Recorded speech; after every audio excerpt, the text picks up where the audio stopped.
All right, folks, welcome to the runningrestaurants.com podcast. We're bringing the tips, tools, and techniques you need to know to make your restaurant more profitable and successful.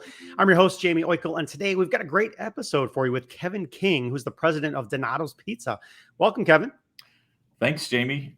Thrilled to be here. Let's do this. If folks don't know the Donato's brand, go into maybe the origin story if you want for a little bit and talk about the footprint that you guys have today. Sure.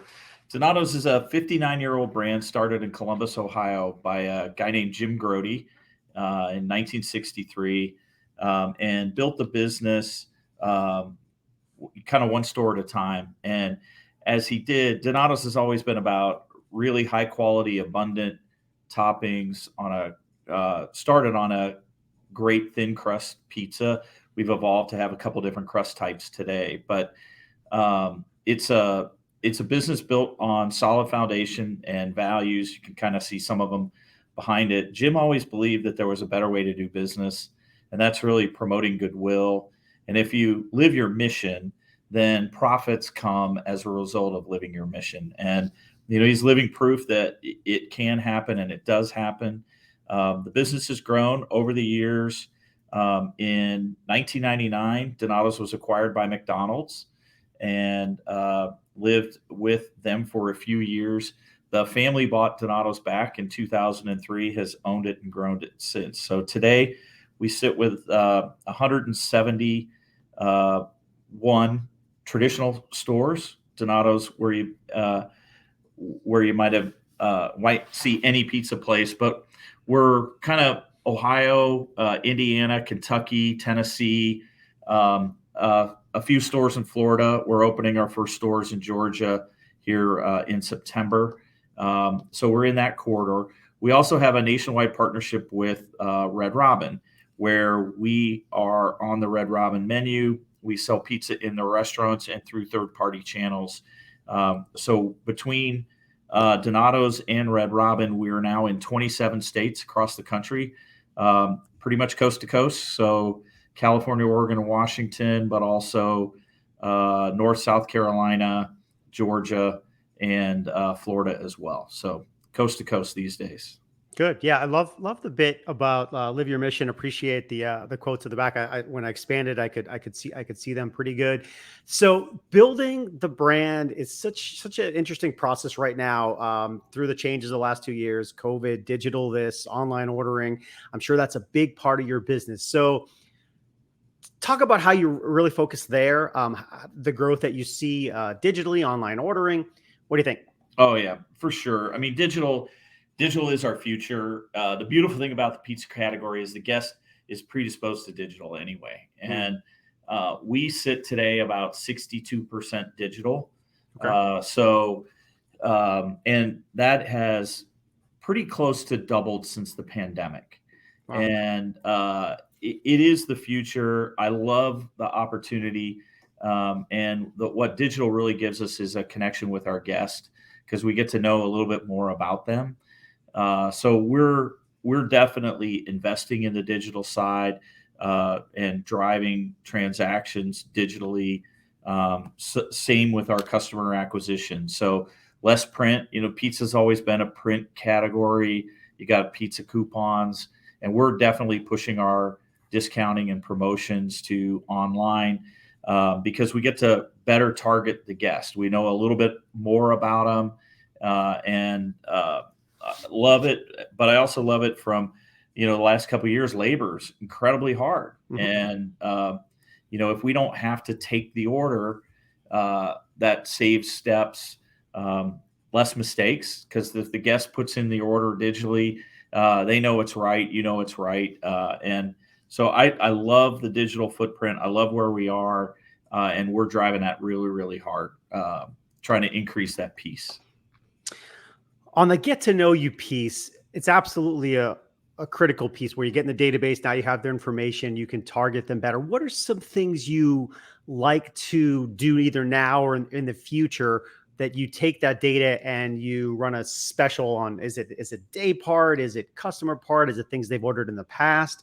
What are some things you're thinking about? Jamie, it's all those, right? You can think about if I'm a guest and I only ever order on Friday nights, then I want to promote earlier in the week or lunch to them just to get an additional occasion per month or something. But if I order every Friday night and I just order pizza, I don't order subs or wings or salads or drinks, then I can send them an offer so we can expand what we get from them on the menu. If you only order at lunch, if you haven't ordered in 2 weeks, I could reach out to you. And that's the beauty that the digital that you get from the digital guest is you just learn so much more about them, and then we can be relevant to them. So, hey, they just use us for birthday parties. Great. Well, can we know when those are? Can we remind them, Mhm. hey, birthday's coming up, whatever it is. At the same time, you can make the guest feel special. So if they always order something, you have so much a greater ability to segment and push those guests, push information to those guests. I do want to. I want to ask you about birthday marketing for a second, because an interview that's going to release probably for us in the next 1 or 2 weeks is with Dyson, and we talk about birthday marketing. And in that session, I remember talking about the idea of, oh, everybody thinks a birthday is just for fine dining, that big occasion. But no, I mean, it's when you celebrate the birthday month, everyone has a birthday, everyone orders pizza. You can use it as a special occasion. How do you guys use it? So, first of all, the pizza occasion, there's 3 words I think describe the pizza occasion really, and it's fun, family, and sharing. Mhm. It's hard to find someone who doesn't like pizza. So, when you throw something like a birthday, it is also all 3 of those. It's fun, it's family, and it's sharing. So, they naturally go together, and pizza is a great way to celebrate a birthday no matter what, whether it's your birthday lunch, your birthday weekend. It's a great way to celebrate with your family. And I think in our digital and loyalty programs, we need to take advantage of information we have from the guest and birthdays. And so when I think of pizza and birthdays, I think they have those same 3 qualities: fun, family, and sharing. So that's why I think they're so tied together and great for us. Actually, I want to ping you a little bit more on the offer when you do a birthday offer, or even when you do another promotion, right? And pizza is a very promotional category by its nature. And so, what do you think? Let's stick with birthdays for a second. Is it really strong offer compared to the $5 off maybe email promotion that you're doing? How do you kind of capture that special occasion a little bit stronger? I think you can probably go two routes. We have great dessert twists, so Mm. we could be a order a pizza get free, or just free birthday twists, right? Mhm. So no other buy, just because if I'm going to order my free twist, I'm most likely going to buy something else, and I think Mhm. that's certainly a strong direction. But the other is family and sharing. So do I want to go on a bundled offer for a birthday party just to make it easy? So those are the 2 routes that I would tend to go. My favorite of those is just one of our desserts, free desserts, no obligation to buy, because very few guests are just going to come in and order a free birthday dessert and no pizza, no other occasion with them. But Yeah, this is tough on me because now I'm getting hungry and I want to eat pizza and desserts and everything else. But let's stick with the promotional side of the business. It is, I get emails from different brands periodically, actually quite periodically, right? Once I'm in their database, they're hitting me pretty frequently. How do you think about frequency? How do you mix those offers so it's not always the same offer? Because it is a great strategy. It does definitely work in terms of getting me to do more business than I would otherwise. It stays top of mind and so forth. But how do you mix it up? Well, I think this is where segmenting the guest comes into play, and it's super important.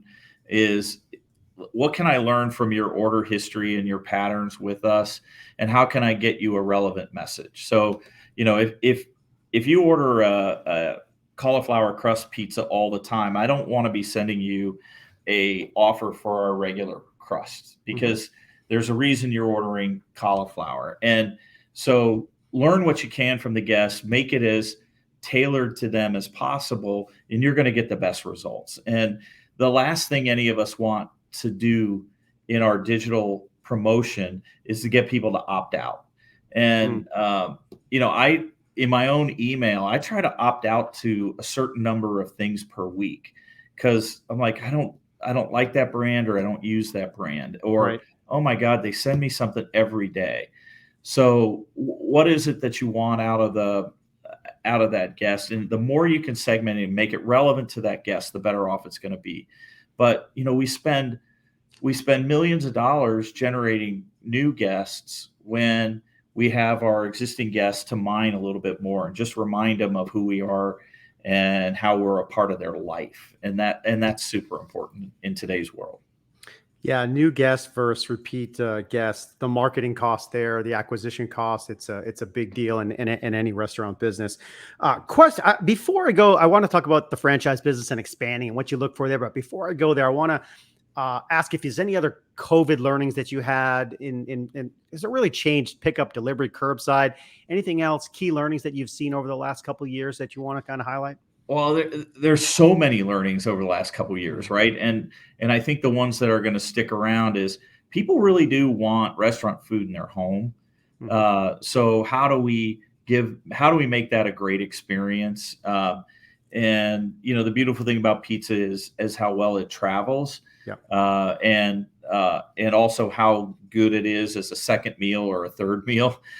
So that's right. who doesn't like pizza the next day? And I think most of us do, whether you eat it hot or you just eat it cold. It's a great second day meal. So that I think is a huge thing. Is how do we make it a great experience for the guest, whether we're delivering to you or you're coming in carry out for a restaurant. And I think that ties to digital. How do we make sure the digital experience? I don't get to wow you with my personality in the digital experience, but I can wow you in other ways. I can make it Mm. super awesome, easy for you to order, and the reminders of things that you may have forgotten and how to do it. So, how do you make that guest experience great? And how do you make your food travel as good as possible to home? Sometimes that's sealing. Third party delivery companies are a part of all of our lives today. And I think I want my box sealed as opposed to them being able to open it or do anything with it. So those are some of the big learnings. I think the other one is we got to take care of our people. Yeah. If we learned anything in the pandemic, is our people are super important. We need them to come into work. And you think about the average restaurant worker, they're working out in restaurants while everybody else was at home. And we needed them to be present or we were going to be out of business. And so that's the other part in the pandemic we definitely need to play forward with. And that is how we treat, how we reward, and how we keep great people in our restaurants. Well, let's stay there for a second because it is a huge topic. It comes up in almost all of our interviews, the people equation, and you just talked about rewarding them and keeping them and motivating them. Any success stories there with your staff or some of your outlets, things that people have done on the again on the motivation side, on the reward side, and the retention side, things that you've seen work, hiring tactics to bring in new folks when you're looking for labor. Anything you can share? Yeah, let's start with just hiring. Well, no, I want to start with retaining your people because that's the Mhm. easiest part, and it's just making them feel special, and making them a part of your company and part of your environment. So, what can you do to make their job a little better? What can you do to recognize and reward them? And money and pay is part of it, but it certainly isn't all of it. So much of it is making them feel important, and our people are important to us. Without them we don't have a business. So what can we do to make the job a little easier or make them feel important? And we spend a lot of time and effort on that, and we definitely address pay in our restaurants. And we recently rolled out tip pooling, which is great because before, people working our counters made a lot of money in tips, but the guys making the pizza in the back or the gals that made the pizza in the back, they were the ones who they were just getting paid minimum wage. And so tip pooling has enabled us to share the reward throughout the restaurant. I think that's been really, really huge. Um, the second part of that is recruiting, and recruiting today is all about making it super simple. So it's you got to be able to recruit on your phone. If you're not on the phone, you got to figure out how you can get there. That's where people are going to go. And then you got to react really fast. In today's world, people are going to go out. Today's my day to find a job. So I'm going to apply at a couple places online. I'm hopefully going to get some type of interview, and I'm going to accept something. So you've got to be available on their time. You can't say, you know what, I got an opening a week from Friday. Why don't I see if you can come in? Well, a week from Friday, they've probably had 10 job offers. They're gone. They're gone. So, it's really about being where the potential associate, potential team member is, being there, and then engaging them super quick. And then the second part of that is how you onboard them. Yep. We saw even earlier this year, our new hire average number of days working was 18. You think of how bad that is, but you think of we never made a connection with them. So they're like, yeah, maybe there's something better out there. So we've been working really hard. We're now closer to 40 days. So we've doubled it in a period of just a couple months. And we know we can continue to improve on that number. But how are you engaging them and keeping the ones that you actually get? Yeah. I take a bunch of notes there, and I love that stuff. And yeah, you do want to increase that because finding people and then training them, it's a little hamster wheel there.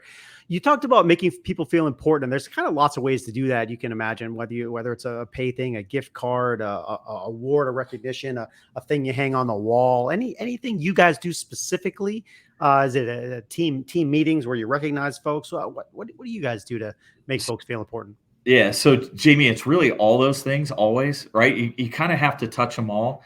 I think what we try to do is we have something we call our promise, which is on the wall behind me, but our promise, and we try to recognize what we call our promise in action. So when a team member does something, we try to recognize that. We do that in all our meetings with our people. So at store level with associates in the stores or our office team as well, and try to recognize people as quick as we can, and talk about how they're fulfilling our promise actually made a difference to the business overall. So I think so much of it is about making people feel special and important and included, and so that's what we try to do with our promise recognition.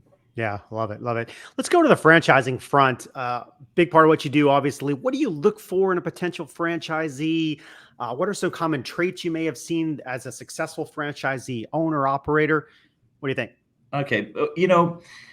The biggest thing about a franchise partner, as we call them, is I think the thing that makes them successful is that they love the brand that they're joining. And they love the brand because it has the numbers, I'll call it. It has good return on investment, good sales, and EBITDA. But we all need to love what we do and love selling the products that we are. So we find almost all of our partners, almost all of the people who inquire with us, they love our brand. And those are the kind of partners we want to start with. Loving the brand is so important long-term to your success. Because you proselytize it out, you talk about it, and you help grow your business that way. And pizza is easy. Everybody loves pizza. I've said that already. And Donato's is a quality brand. It's got rich heritage and history, but it's current and hip and modern and those things too. So it's easy to love. So the first thing we look for in a partner is, why are you in this? And almost always that comes down to, I'm a brand advocate. I love the brand. So that's number one. And close behind that is the rest of their rationale. We look for people who have similar values. So we want people who are going to live our mission, our vision, and our values. And that's so important today. It's important with, a millennial or Gen Y, Gen Z, is they want brands that stand for something more than just making money. And so we're looking for people who want to be a part of what our mission and values are and if we get those two things, you love the brand and you love our mission, we can teach, coach, and train the rest. And we know our brand has good unit level economics, Mhm. and the partner can be successful. So those to me are the key things: is just find people who love your brand and find people who align with your mission and values.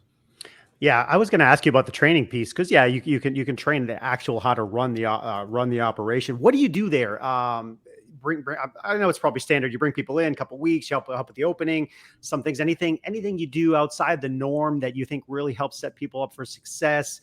Any mentorship tips? Are there a Yeah, lot of folks that have multiple locations? What does it look yeah. like? I think that the biggest thing is immerse them in your culture. Show them that the culture can help you build and grow the brand, and it's going to reinforce your mission and values.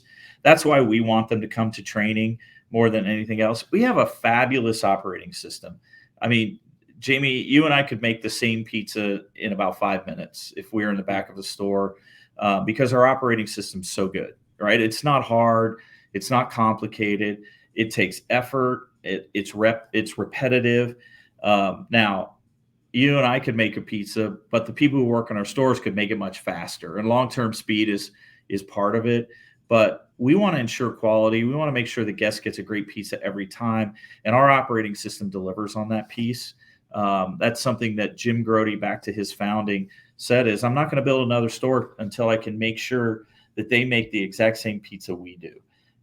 And I love that, and we have a great operating system, and so those boxes are checked. So the training is really about engrossing them in our culture Mhm. and showing them how we bring Donato's to life in a community.